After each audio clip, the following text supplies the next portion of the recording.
Hello and welcome to the Creating a Character panel. I do apologize in advance that this actual panel had switched its description through the process, and I forgot to change the short name, which just says Crowdsource Creation. This was originally, as I presented it anyway, designed to be everyone gets together and we crowdsource an open source character, looking at Journey Everywhere. The Shifter actually as the original crowdsourced open source character. But I had already suggested this panel and got admitted, and I already had tried that exact panel 2 other conventions, and it really didn't work all that well.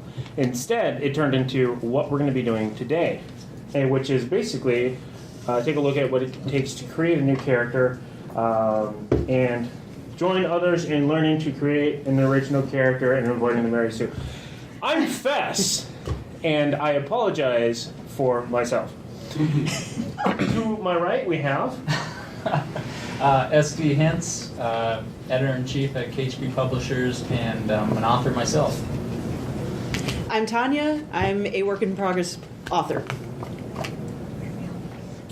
I am Nicholas Beeson, and I wrote this. Yay! I'm Matthew Davis. I'm a high school English teacher at St. Croix Preparatory Academy and a published author as well. This is the first panel I've been on this weekend where everyone actually plugged their own stuff at the beginning. So I do a webcomic podcast called The Webcomic Beacon at webcomicbeacon.com. It's been going for 5.5 years, so that's where a lot of my experiences coming from for this. And so we're clearly bringing all of our experiences to the forefront.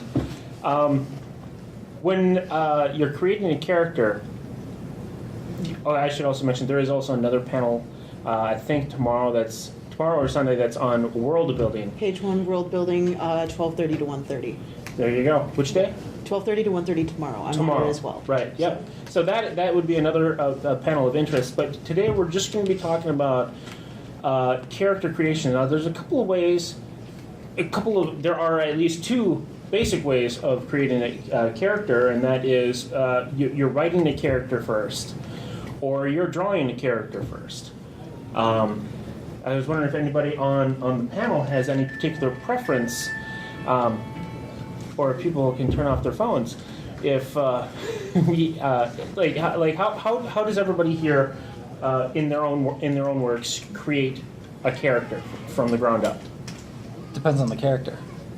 Yeah. See, certain characters, like the story, it's their story, so you are writing that character first. But in order to tell how those characters are evolving and develop, other characters influence them, so you kind of write those characters as what you need them to be in order to manipulate the first character that is the story character.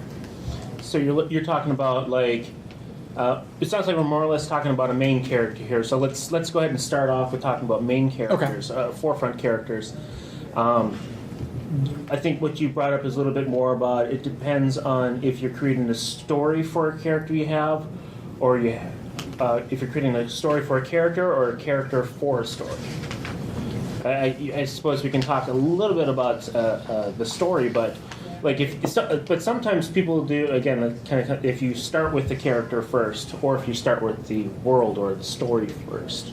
I suppose that sort of angles, but see, the characters who the audience is going to follow and either hate or love, so ultimately it still starts with them first, regardless.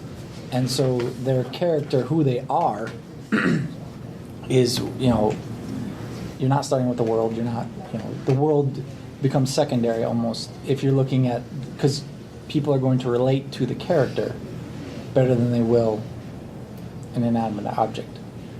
I know my perspective, at least when I'm coming up with story ideas or I'm going to write something, my first thought process is always just seems to be the storyline, and I'm not going to get totally deep into this, but I'm thinking of the world first, and I've got, I know where it's going to start, I know where it's going to go.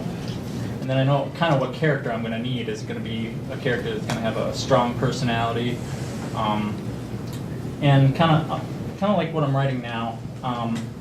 It's kind of like a sci-fi steampunk. Follows an 18-year-old girl.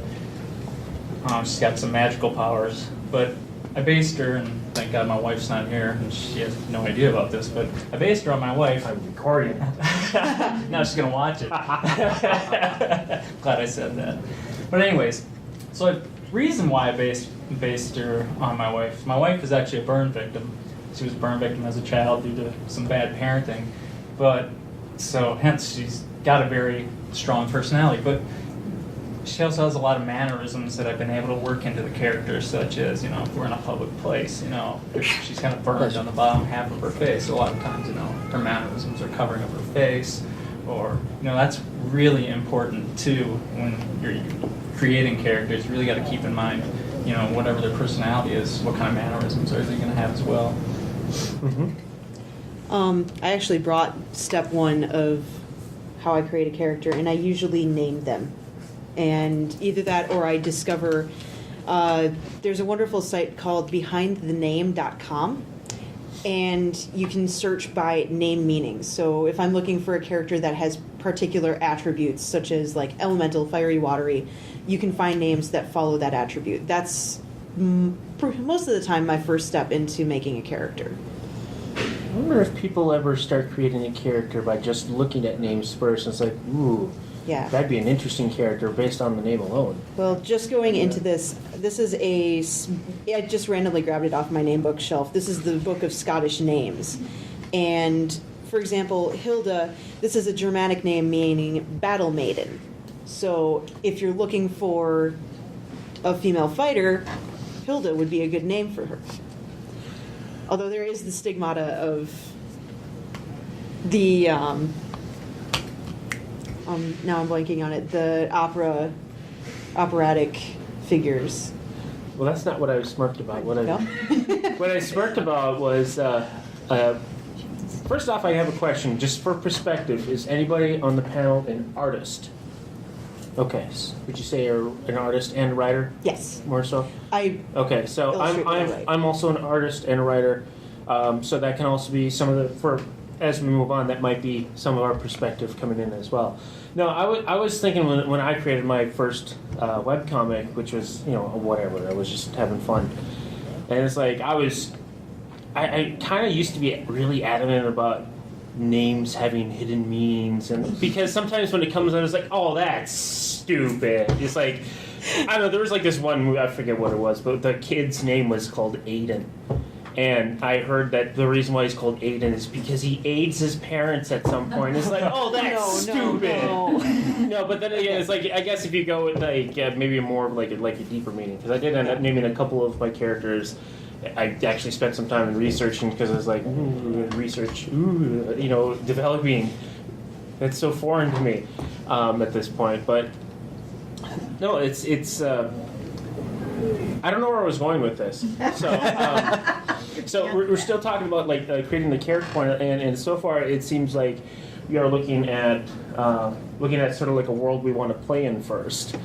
But I know that from my experience, secondhand experience of seeing people that just will doodle a character, and sometimes that character will get away from them, and eventually they want, I want to tell a story with this character, and then you got to think about the story. So that's part of like another way of how things can develop if you're making if you have a world and for a character or a character for a world, that can certainly change the perspective, but also can be a really interesting process of just kind of an adventure in and of yourself as a writer, I think. Almost Clive Barker-esque. I mean, he a lot of times paints his Oh. characters before he starts creating the world. the latest Aberrad book, something Midnight, or Absolute Midnight, Yeah. is entirely printed on color paper because most of the book is illustrations. Yeah, you gotta buy the illustrated one to keep it. The ebook, yes. it doesn't have the. Always get the illustrated Oh, version. that would be awful. Go buy the hardcover copy. It's amazing. ebooks are doing. I'm sorry, Well, badly made ebooks.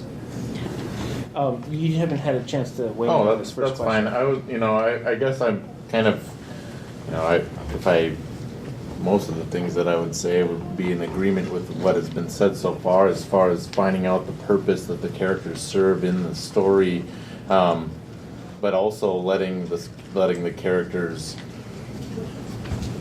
make the outline flexible and listening to your characters as they develop, because sometimes as you create a character, you might set out with them having these certain attributes and certain imperfections and flaws in mind, and those flaws might take you somewhere where you never thought that character was going to go, or where that story was going to go. And so I think being able, as you said before, creating the characters for a world, but creating the world for the characters is something that I think you probably need to find a dichotomous relationship for those. Otherwise, you know, a lot of times you're going to end up with something that's too rigid, or characters that are too rigid and too cookie cutter, almost, so to speak. I find my characters hijack my world before my world hijacks my characters. Absolutely. So like I'll have an idea and like, oh, this is great. I'll do this, and then I have this idea for this character, and then next thing you know, it's like I have to change all that in the world because the character's too cool to screw with at this point. And so that's your muse. My muse just kicked me in the head once. Just a little bit of the story. It's like when I started out, I had like these characters, and I sort of had like an outline of what was going to happen to them, and I wanted this to happen. And you know, creating a webcomic, I was like very adamant. All right, like the main male character, and then when the main female character comes in, they're not going to get together because that is so tropey. I don't want that to happen. So I really also didn't want to have romance in my comic, because I was like, who wants that stupid drama? And so my comic's probably not interesting because there wasn't any drama happening. But that's besides the point. No, there was one point where I love character-driven work. And there was this one point where there was an event that was going to happen. And I wanted one thing to happen, but how I kind of made her backstory, without just overcomplicating the thing, I don't need to tell you all the details because that'd be boring. There was one thing that was too perfect to happen. And it's like, I don't want to have to... I essentially had to create a whole new character that was not in the works at all. But the situation was so perfect that it would just... It's like, if you don't do this, you're dumb. Because this is perfect. This is like production value going up, making a home movie, and a train runs by the place you're going to be making part of your film. Anyone get an 8mm reference out of that? All right. Yeah. And it's like, I just, you know what? I had to bend what my plans were because my characters willed it, essentially. I love character-driven work. I like it when they hijack it. Yeah. I think it's safe to say, I mean, if we're talking about, you know, creating a character from scratch, and especially a strong character, like we all seem to be focused on the character-driven plot. I mean, a lot of times I like it too, and I mean, that's kind of, you know. Well, I mean, you mentioned strong characters, but I don't know. Maybe I'm wrong about this. Maybe I'm wrong about this, but who as a main character is a weak character overall? I mean overall versus just at the beginning, then towards the end. Yeah, like there's the coming of age and growing into. But audience, tell me, do you want to read about a weak character? Sometimes it can be funny. Yeah. Oh well, probably Charlie Brown. Charlie Brown is a weak character. I said prove me wrong. Yep. Looking for it. Everyman type character, person character is sort of that you project onto you're supposed to project yourself onto them. Those are kind of weak characters, but they're more of like a... There's still always something about them that makes them survive through whatever they're going through. I mean... Don't look with Charlie Brown. Depends on how you define weak, I suppose. Yeah, I suppose. Is it the weak developed character, or is it a weak, weak meek character? Is somebody I was thinking more Bella meek from than Twilight. The then you have world the just keeps reluctant hero, crapping on which is them like every single... Right, and that's more where I was referring to. Yeah, maybe not so much a strength and a weakness as a generic character, you know? Yeah. I mean, Like, everything else is more interesting than them. well, when I say generic characters, a lot of times I think about the best-selling novels. You know, they're like Twilight. right. Yeah, you can say Twilight, you can say Dan Brown characters, we can say yeah. whatever. You know, but you know, if they weren't on such tight deadlines, having to kick out 3 novels a month, it wouldn't be so formulaic and so cardboard, cookie cutter characters.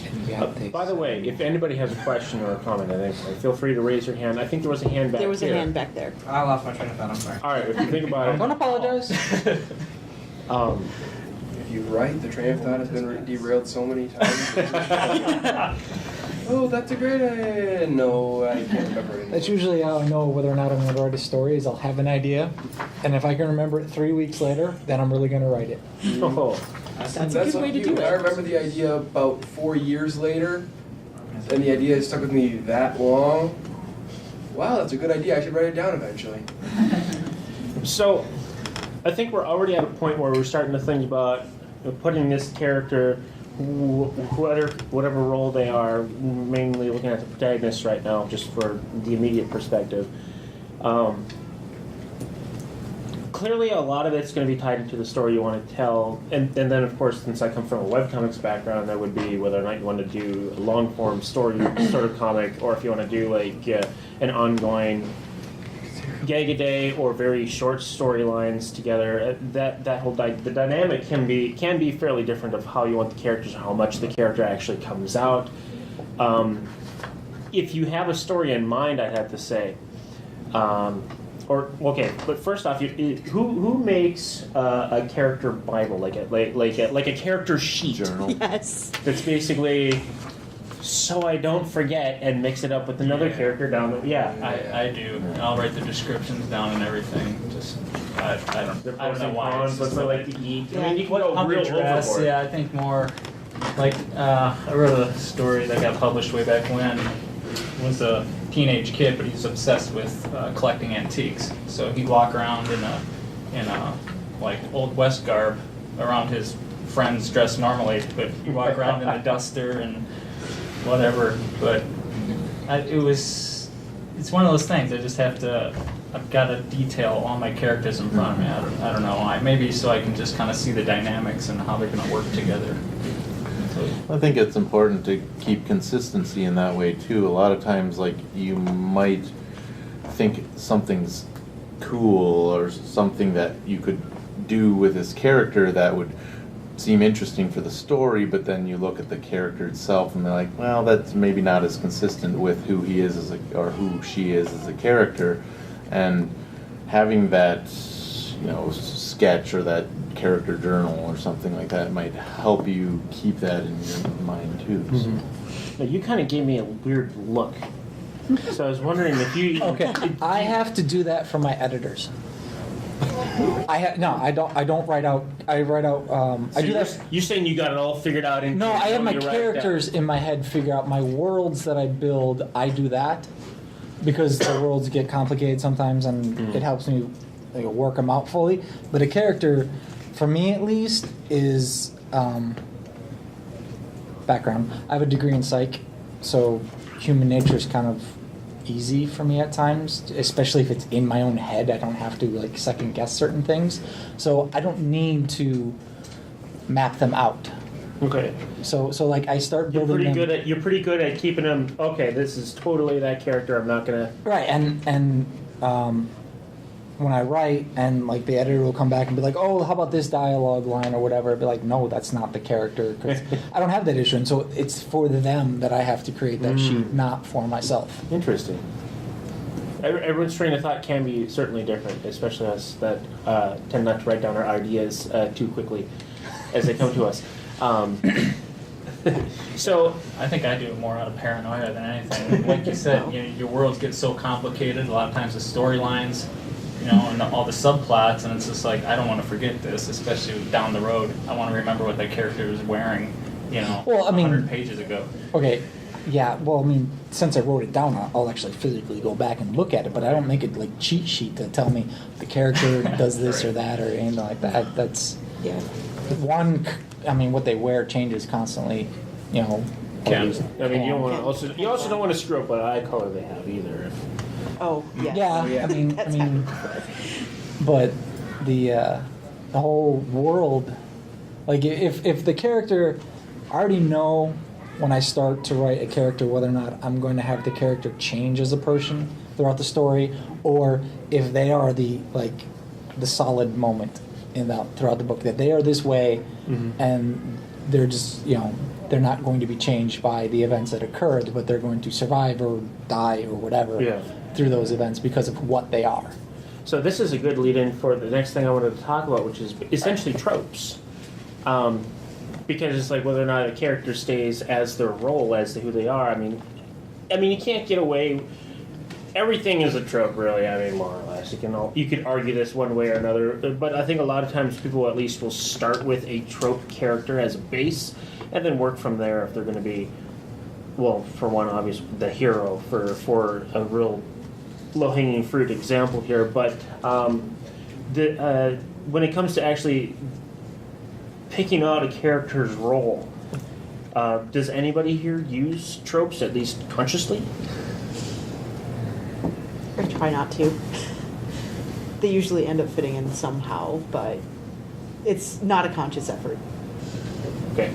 That's probably fair to say. It probably is subconscious. I mean, I don't think I deliberately do it, but I think, yeah, it happens.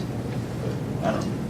I mean, so we're all going to try to not be something that's already in existence and try to make it a lot more original. Sure, but it's like if you're like, oh, this is going to be the best friend, or this is going to be an estranged parent. It's like I'm sure that a lot has to do with the story itself, but even with a character like you said that's not going to change through the story, which would be like a side character, a background character, supporting character. How much do you write a non-main character? Do you just How much do I write? Elaborate that question just a little bit more, because I'm sorry, I have an answer for it, I think. I'm and kind of floating I just wanna around make sure. here. So it's like say you're in a movie and you're watching this rom-com and you got tropes up the wazoo in this, but you got all these different characters that just kind of are there to push the two main characters forward. But it's like when you're writing, you can go a lot more places than what a movie can do. Mm-hmm. When you have a side character, background character, whatnot, how much do you sort of plan out that character or not? Okay, all right. Sorry, I know you want to say something. No, go ahead. All right, so in the book here, my antagonists and protagonists, I do not identify what sex they are. So the reader dictates that based upon their own personal experiences in life. So the supporting cast, as it were, I have to develop them quite a bit, because based upon their interactions with those characters, you decide what they are. So in this book, I developed them fairly well and went as detailed as I felt needed in order to fulfill my first goal, which is to have the reader pick that up, decide for themselves. So.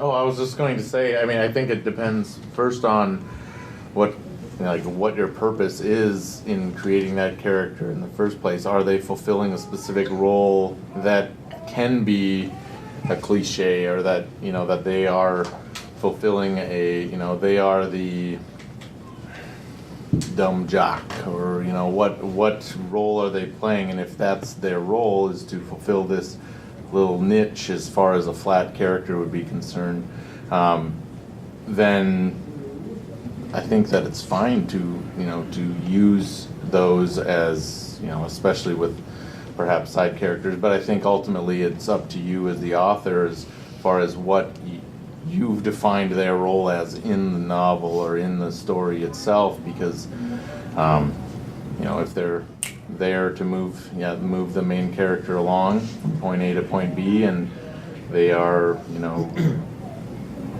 like the details of their uniqueness as an individual aren't necessary to the movement of the plot, then perhaps that you can leave them as that flat character, whereas those central characters, perhaps outside of like satire, would want to be more rounded or unique characters. But at least that's the way that I look at it when I'm writing. Okay. And you had something else? I was just gonna say, I mean, creating a character is one thing, and trying to create a totally original character is quite another, and almost, in my mind, almost an impossible feat, because just as writers, I think subconsciously we're always influenced by something we watched or something we read, and in some way, at least in my opinion, it just seems to come out in what we write. there's a saying in psychology, what has been thought has already been thought, and no thought is an original thought at this point.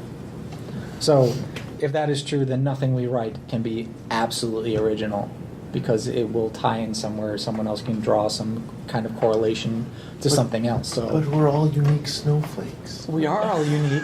Just like But we're all unique in when you take all the different parts and you add them together. That's what makes us unique, not the one thing. Oh, no one else does that. Yes, there's someone else who does that. It's all the other stuff you put together. A human is a whole, not an individual idea. Yeah, and that even goes with the actual story that you tell. Yes, Right. we've all seen the hero's journey, but you may not have seen the hero's journey with hobbits, or you may not have seen the hero's journey with Legos. The different things can make a different, interesting perspective or a different way how to do it. Like you see the trailer that gives away basically everything, but you don't really see how it all happens, and that's that's a parallel to the character. You may not see everything, and one thing I wanted to actually jump on, how you say you really develop your side characters. Yep.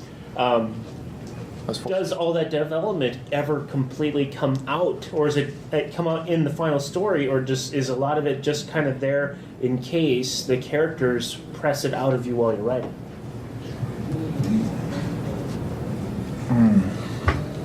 Stump the author.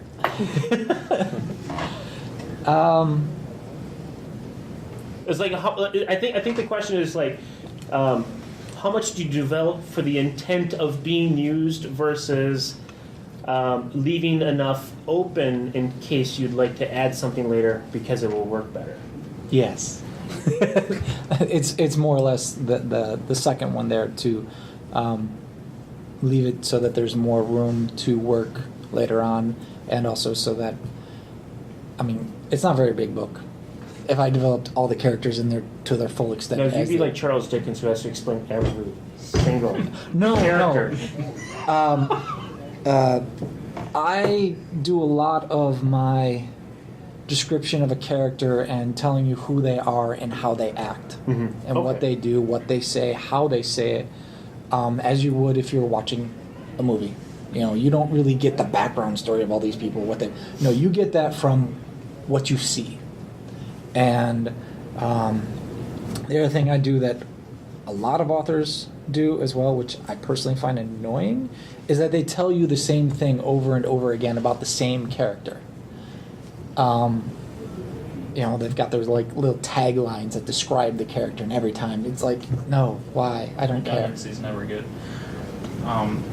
That's actually a really good question, though. I'm not writing horror now, but that's almost all I've written in the past, and I find a lot of times all those side characters just become body count or test dummies. In hindsight, when I look at it now, it's just like, well, they're kind of there, just waiting to The die. first victim in my book here, I actually wrote a detailed backstory, and not even a full page and a half later, the sad backstory about this character, and then I whack him. And my editor goes, "You just had us get invested in this character and you killed them?" I'm like, "Yes." That's what a lot of people don't realize is, when you see movies, because that's so easy, you just kind of sit there and take it in. You recognize certain things like in a horror. Oh, he's gonna die because or whatever. By the way, who's seen Cabin in the Woods? Yeah. Oh my God, see Cabin in the Woods, people. Awesome. Anyway, aside from that, that really plays with your emotions. I think there were a couple of TV shows that basically it basically was very explicit. Yeah, anyone can die here. So you can't get too attached to any character. Was that The Sopranos? Game of Thrones. Game of Thrones. Too. But it really, if you can kill off a favorite character, that shows how much people really invested in something that you wrote, and this is a powerful tool, my friends. Yes, it is. No, I'm laughing because Yeah. I'm sorry, I'm weird. No, it's absolutely true. Writing is a very, you can get, people become, as I said before, it's the character that they follow that they become invested in, so they are attached to it.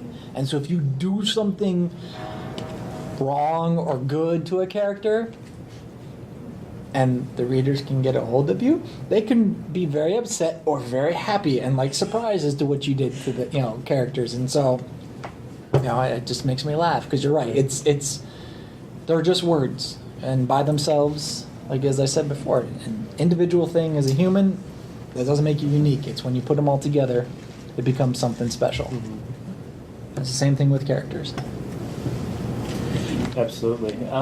I know I guess I'm not even technically the mod, but I've been acting as mod. I don't mean to run the panel if anybody here on the panel wants to You're say. doing a fine job. Seeing how you changed it, you kind of took over that role anyways. Well, I just don't want to be like the asshole.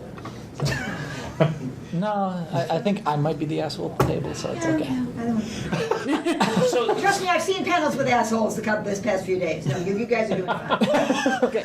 I heard there was almost a fist fight at one. really? Right? Why wasn't I there? Me too. Which panel was this? Hold on, but So we can base a character off of it. Yes. Well, I just ran into another writer I know, and he was telling me that a panel he was on degraded to what was it? It was the top 10 sci-fi books you should read before you die. Oh my god. You only have 10.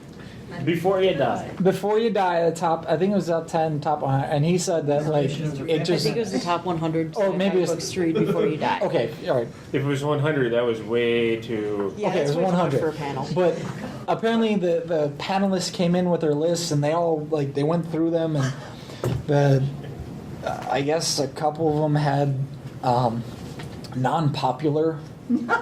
Did somebody say Mein Kampf? No, I don't know. Okay. They're not. So- but they didn't have So it didn't Godwin at least. it didn't have like the Jurassic Park series or things like that on their lists.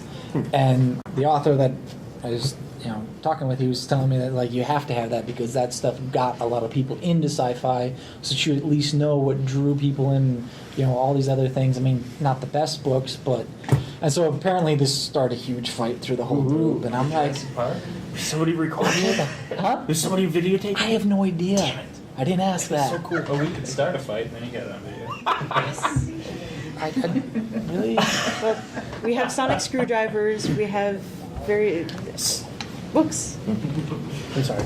We have books. Okay. Oh no. So the next point. She's looking for weapons. Exactly. She's already sizing up the audience. There's no gender. I'm so pissed off. Anyway, so I would like to talk about creating a character from the artist's standpoint first. Do you doodle characters and then I want to tell a story and use this character? Yes. I am not very good with human characters, drawing them, that is. Most of the time, when I doodle them, it's to figure out apparel most of the time. That's really my main purpose of drawing humans at So you're this just point. using these people. I'm using these people, but I do draw more, especially dragons. I do my own dragon species, and I do draw a lot of them. And I was originally planning to do an illustrated novel, but I need a slightly better tablet before I can attempt that. That's a different argument I will make with you later. I will gladly take you up on that argument. All right. Mainly for speed. So, Begin. so it sounds like you have It sounds like you're not so much because you said you have your own dragon species. Yes. So it sounds like you're starting from a world you have already. I'm talking like you Yes. have a character that's not a part of any world you have so far. I do occasionally do that. I just Okay. start. One of my characters actually, I'm right dead in the middle of getting a book done and prepped for the full editing process, and hopefully by next year I'm doing self-publishing because I looked at all the routes and I decided to go that way. That can be a long argument and discussion, Yes. but That's a completely other panel. that That's is a panel that I giant was panel. unable to have this year. That might start actually. Dang it, so. next year. But the work that I'm doing, originally when I was developing this character, I did a lot of sketches, and most of them will never see the light of day because me and human faces are horrible. Oh, there's nothing in there except there's a random dragon sketch on the front. It's boring. Okay. But when I was originally starting out, I was trying to get the look, and especially because the world that I'm working with, part of the big thing is this character is not the traditional, like, the gender stereotype of white male. It is a world that a lot of like darker skin tones because of certain atmospheric effects and various ethnic backgrounds through the world. It's not Earth, but it's kind of a Earth stand-alike.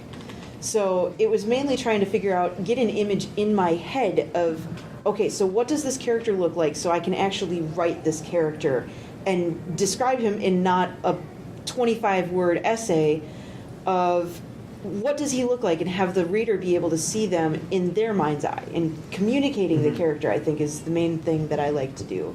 Sounds like you didn't start with a story here, but you still started with a world, though. I'm not criticizing you for that, and that's fine because it's still something to talk about. But no, that's still interesting. It's like you have like this sort of world you want to play in, then you got to develop a character for it. I'm an awful person. I have 14 work in progress books, and one of them is, I've had 2 that I have mostly done. This one is somewhere in the range of in between. Too many projects. You need to pare down. I did. I have been working on this one quite zealously for the entire year. I have not allowed myself to work on anything else. Why not just make them into short stories? Yeah. See, the problem is that this entire book started as a short story.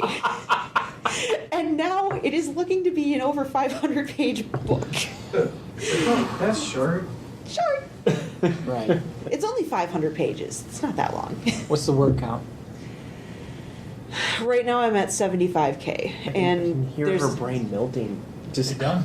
I'm good at 75K. I've won a nano, so I've won NaNoWriMo, so I'm done. double 60. But I've got the entire outline, and I calculated about Bless what you. the word count's going to be for the stuff I need to fill out, and it looks like it's going to be about 200K. So, I'm glad you understand. Um, but yeah, I often end up starting out with worlds, which is part of the reason why I'm on the world building panel. And that's not a terrible thing either. I'm mostly reacting because I was going for one angle, but you Yes, went I wrong can- every other angle but that one. That does help create the character a lot of times. So It certainly can. Yeah. Especially in your case. Having it, and it's the main thing is like my world building. There's at least 7 fully fledged worlds in this book. 250. So the world building for me tends to do a lot of influence on the characters, and the characters do a lot of influence on the worlds. So, what I did want to talk about and get to was I mostly come from an artist background, but I do writing as well. And what I see with a lot of people I follow on Twitter, Tumblr, and everything, it's like, just character doodles, sketches, and drawings. And sometimes they come up with one girl we had on the podcast once. Chipperwhale, I think, is her login. I want to say Amanda Leffernow. No, it's not. It's shoot. I confuse her. Chipperwhale is her handle, but she gets confused constantly with this other girl who also, they both work. Basically, they make adult cartoons for Slipshine, and she was creating some characters and just doodling the heck out of stuff, and it's like, I like this character. I want to make a world with this character because I want to tell a story with this character. Because it's the character design takes over. It's like, that is so cool. Because when you're telling a story in a visual medium, that can certainly be what can be visually enticing and bring people in, or some sort of other visual element. I think that really helps. So I think I'm gonna go on a limb and suggest, from an artist's standpoint, starting with a character could be more common than a writer starting with just the character with no world, no story. Yeah. I've found that the only time I may not draw my characters like out, but like in my head I picture them. Mhm. The only time where I've actually thought of a character and then had to decide how that character would fit into a world is like if I developed an alien race of some kind. Because Yeah, I suppose. because of their physical attributes, I'd want to understand. Okay, what kind of environment would they be in, and things like that. And so I thought of them first, and then thought of like a world or a universe that they would like could stick them into and things like Mhm. that. So That's a good way of putting it, because aside from humans, Well, whatever, it's I mean- a little bit more. The dynamic is it's a lot different place to start from, especially if you are wanting to do something a little bit different, clear visually, and also originally different too. yeah, I don't, because humans, I mean, you already know, and your reader already knows the limitations of them physically. Yeah. And I mean, even superheroes, you kind of they still fall in the Somewhat, yeah. human realm automatically. So, but an alien, you can start messing with them and seeing what they can survive and what they would prefer to survive in and things like that. Mhm. So, you can do different things that way. Actually, that made the puzzle piece fit for my dragon species. Mhm. Actually, one of the books that I finished is the one that I was planning to do an illustrated novel of. And it originally started with, I actually was in a graphic design class, and I was making little tiny dragon logos and variations on each of them for the elements. And I was actually doing a doodle of the flame dragon, and it turned into a fluffy dragon. And then I just kind of took it and evolved it. And I actually have 2 pieces in the art show. I didn't bring any of my sketch stuff with me. But it evolved into, so I took the sketch, I refined the sketch, then I made the full species profile, then I started world building. Wait, a fluffy dragon? Are we talking like Falcor here? Almost. Only fully fur. Say your name.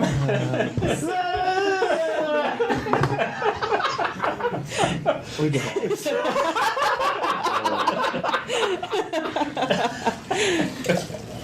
Our panelist on the way in over there hasn't really gotten much in. I hope we're not steamrolling by. Oh no, that's fine. I want to hear your opinion on Falcor. What's your opinion on the literature? The story that is not properly named. I was more of an Artex fan than a Falcor, as far as characters from the Neverending Story. Yeah, but Artex isn't a dragon. Yeah. You got me there. I don't want to think about Artex. That was so sad. So maybe we turn Damn things it. over with 15 minutes left. Turn things over to the audience for some questions, or. Well, I had one last bit of, Sure. which is part of the description, so we should talk about it. Sure. How do we avoid the Mary Sue? Let's start with you, sir. If you'd like.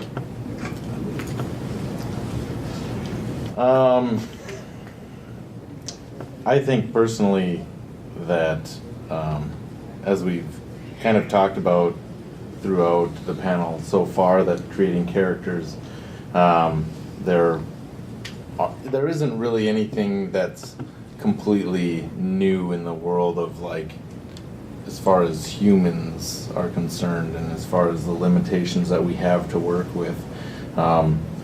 As Nicholas said, there are no unique thoughts. So building the characters with flaws, with things that we feel are can be identified with, but that are unique enough that make these characters real. I think that's important. I mean, whether or not they become, I think knowing that they're a round character, unique character based, or versus a flat character, as an author, we should be able, or as writers, we should be able to make the distinction and to make sure that if we want a flat character, if we want a stereotype, that's what we're creating, and if we're not, then we're going about the research that is necessary to make sure that character is unique, and yet their persona is approachable or identifiable to the reader. So ultimately, I think that that's our job as writers, is to make sure that the reader can make that connection, whether or not we kill them off in the next page. Page and a half, sir. It was pretty damn fast. No, that's actually really well said. I don't think I can follow that properly. I mean, he got the last little thing there with the end. I was going to add to that. But... Sorry.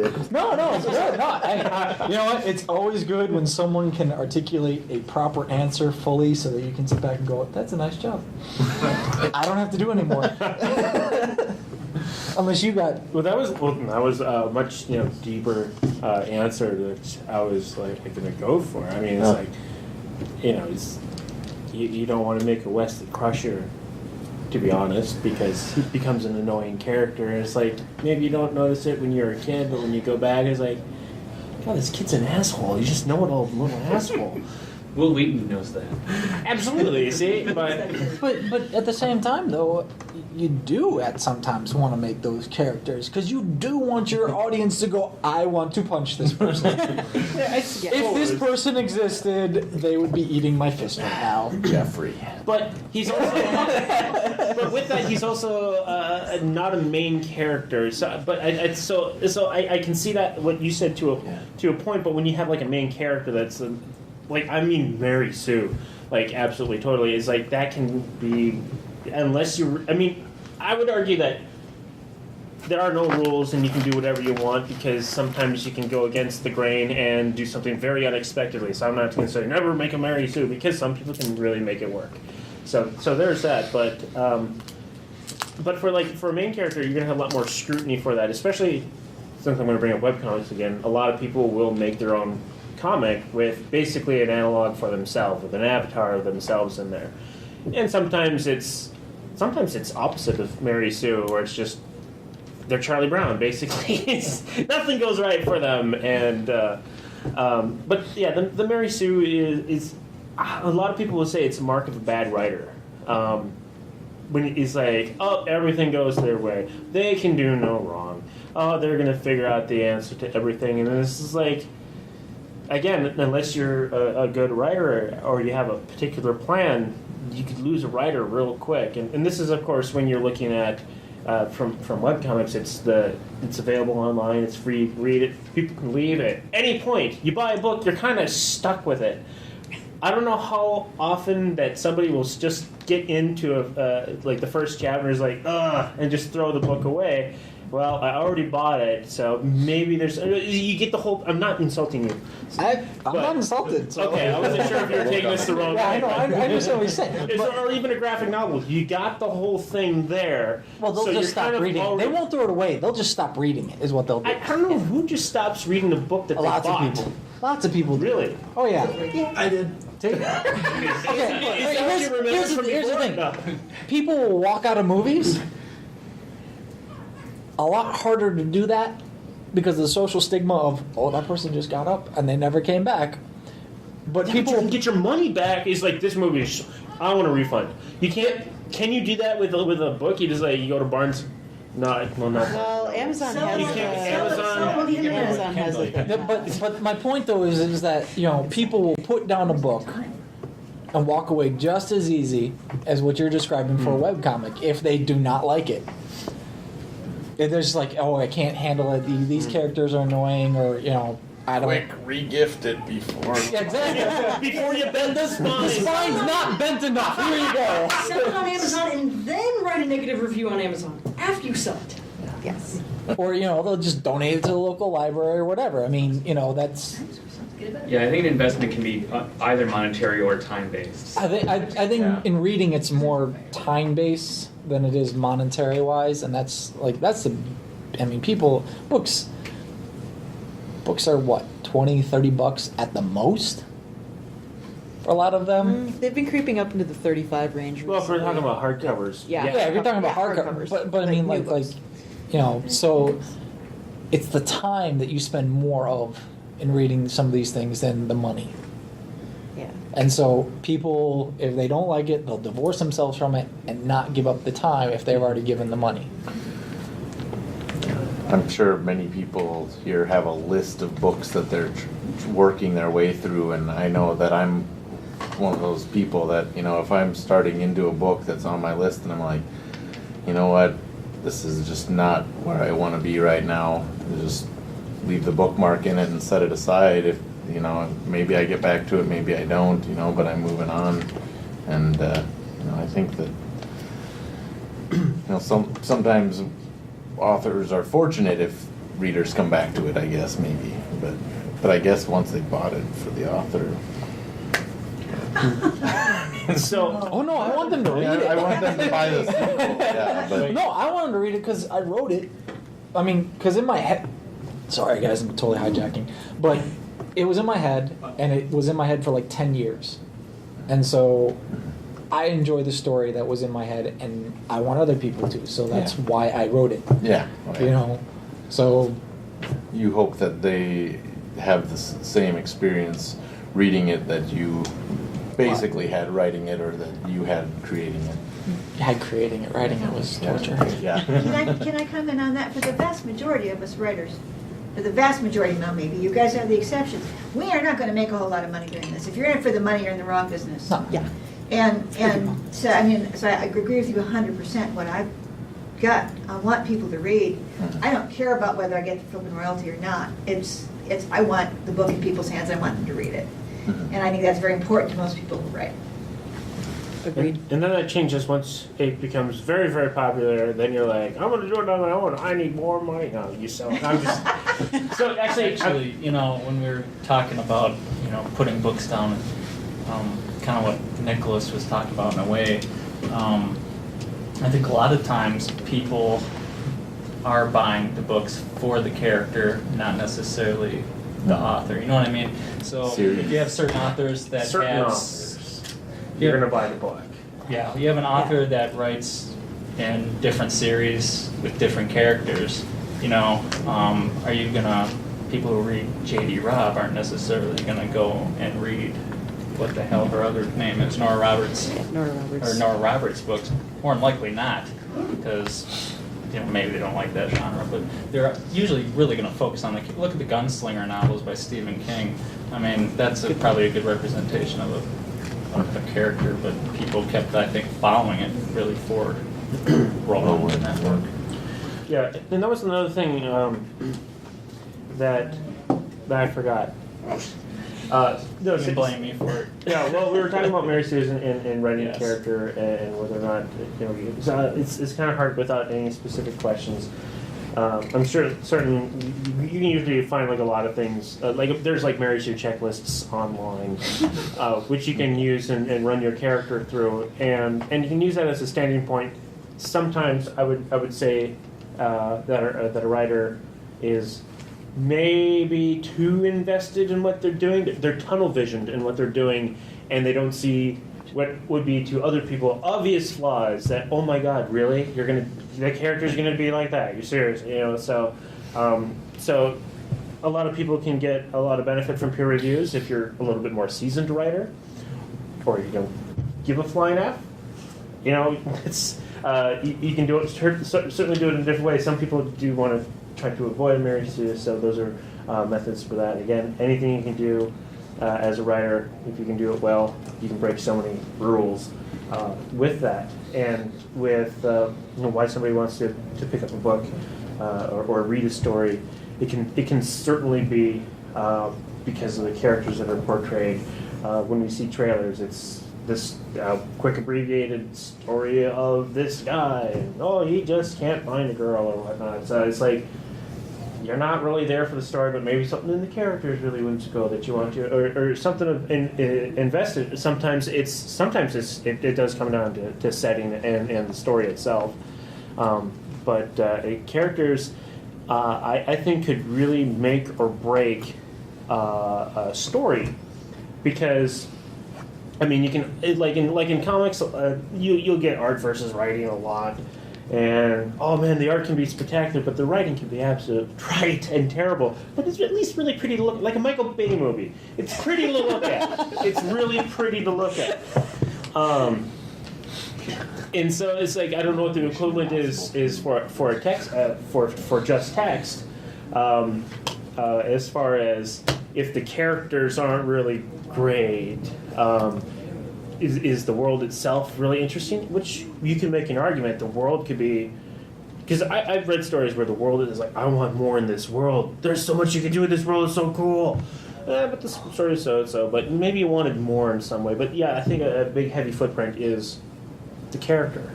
Oh, even when we're talking about Mary Sue, my biggest thing with the Mary Sue is that damn name, Mary Sue. I mean, it better have a name that I'm not going to think is stupid. You know what I mean? Because, readers are as smart as we are. I mean, they're going to pick that up. I don't want to read a Well, book now it's a with dumb his name. But I better look at everybody's name before I say this.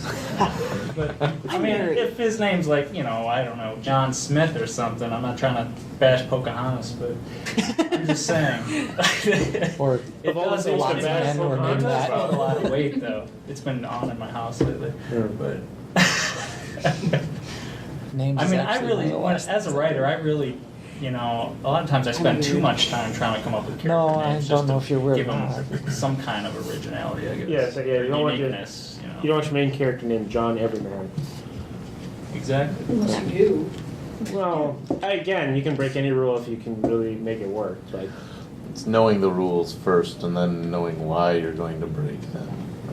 Right? very good answer. Now, And if you then open being up the able to book, stand up to it.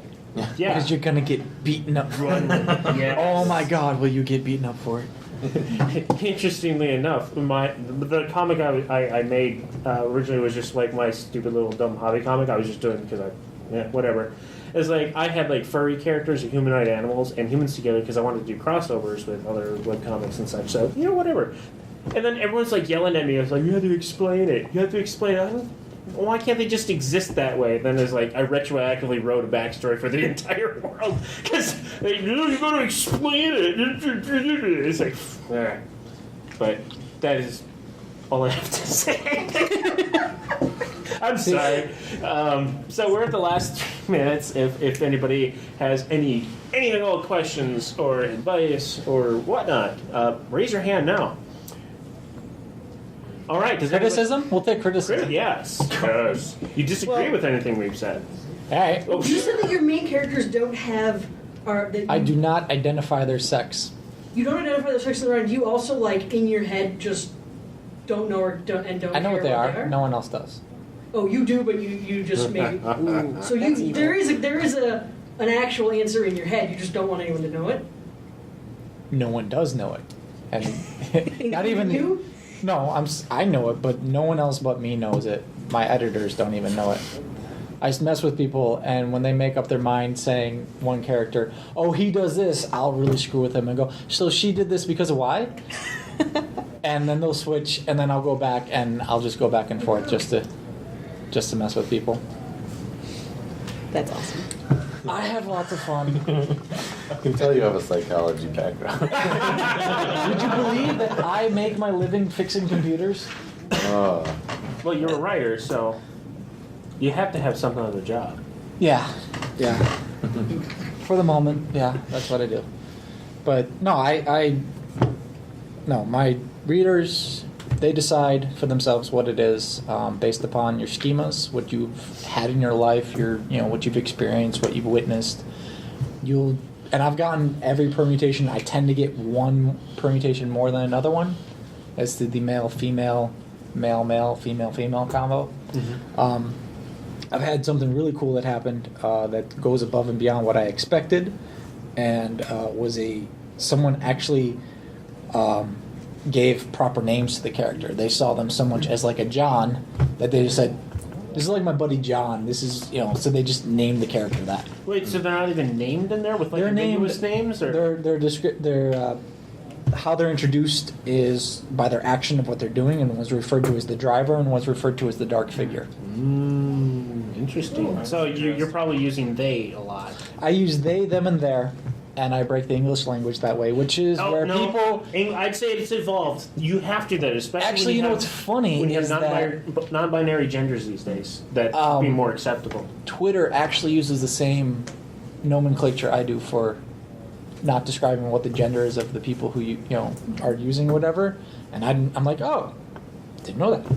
So, but yeah, that was the biggest gripe I got from editors. And funny thing is, they would. It took me quite a few times of yelling at them because they'd send it back to me with their own opinion as to what it was, is a he or she, without me ever identifying it. They automatically started putting it in. So I'm like, all right, I'm on the right track.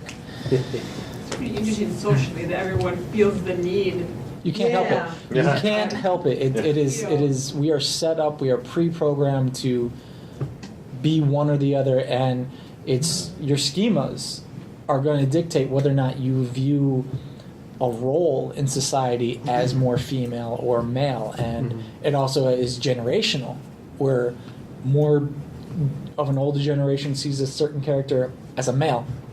And then it becomes more mixed as you become into the younger generations and things like that. So it's lots of fun for me to witness, and I don't know how much people talk about it, but it's fun for me at least to see, and probably creates some good cognitive dissonance. Like people just I have to know. Like, yeah, I get my brain can't handle not knowing. There was a song by Fabulous Disaster I was listening to in my car a few years ago. Well, I think it was Fabulous Disaster, it was somebody else, but it's I listen to like a lot of like sort of like punk rock or pop punk rock sounding sort of stuff that talks about like, you know, past relationships or current relationships or people that have broken their hearts or something like that. And then I started like thinking, it's like, since I also listen to a lot of female fronted stuff, I started, wait a minute, they could be talking about a girl here. And it's like think about that. Think about any of your like favorite like songs where like they're talking about a relationship. If they're not explicitly saying a particular gender, it's like you and they and such like that. It's like ooh, switch it around, and then you're like, oh. You know, it's actually a really fun website to just check out, and just it's kind of bizarre. Is Text from Last Night. How? There's a lot of crude stuff in there, but you read it and you're like, oh, that was totally a female, or was it? I don't know anymore. Especially if they do throw in sometimes he did this. It's like, well, is that a gay couple or was that a female who wrote that? Because one of my favorite ones is when they started off by saying dude, and then they say this other stuff, and I'm like, was that male or female? I don't know anymore.